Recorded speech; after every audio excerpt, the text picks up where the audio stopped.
Hello again! So, if you've watched this video, you probably already know my current obsession. Folk clothing. Traditional clothing.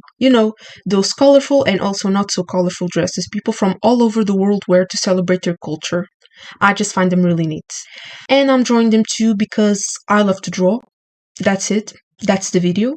So if you're interested in seeing a teenager yap about dresses for 5 minutes, this video is for you. My criteria for picking. As I've said in my previous video, I have none. I spin this wheel, which has every country recognized by the United Nations, and whatever it says, I do. So, if you don't see your country, don't blame me, okay? I'm just gambling. Now, enough yapping. I want to draw. So, first country is France. Oh boy. Now, France has a lot of full costumes, and you want to know how I'm going to pick which one I'm drawing? By asking my French friend which region she's from. This is basically how it went. Hey, where are you from? Oh, from Milan. Melon? Milan. Oh, okay. Can you spell it out for me? So, it's a small community in eastern France, in the Bourgogne-Franche-Comté region.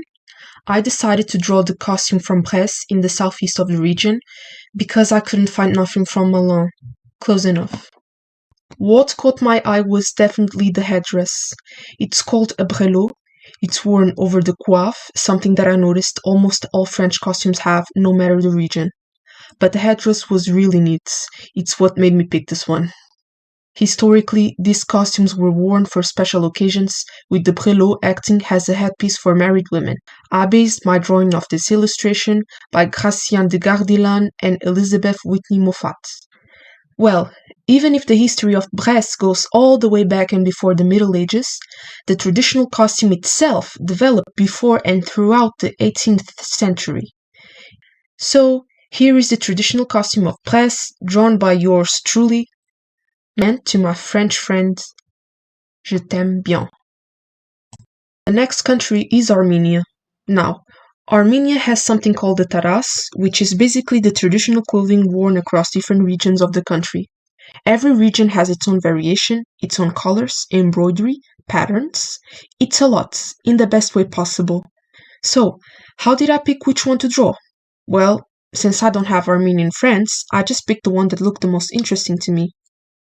I picked this one from this illustration because it has the Armenian flag colors, blue, yellow, and red. I couldn't find which region it was from, but oh boy does Armenia have a lot of variations of the taras.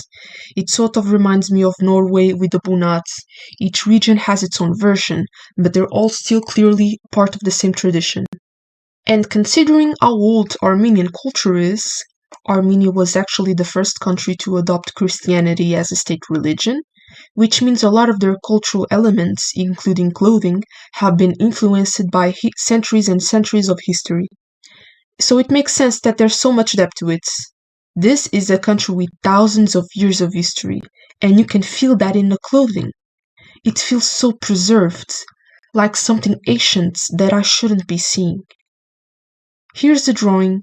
I tried to mimic Marash embroidery for the backgrounds. I hope I did it justice. If you want to know more about the rich varieties of the taras, I heavily recommend checking out the Tarian Cultural Center. So, that's the video. I have over 190 more countries to do. Not complaining, of course. I hope you liked it just as much as I did. Bye bye!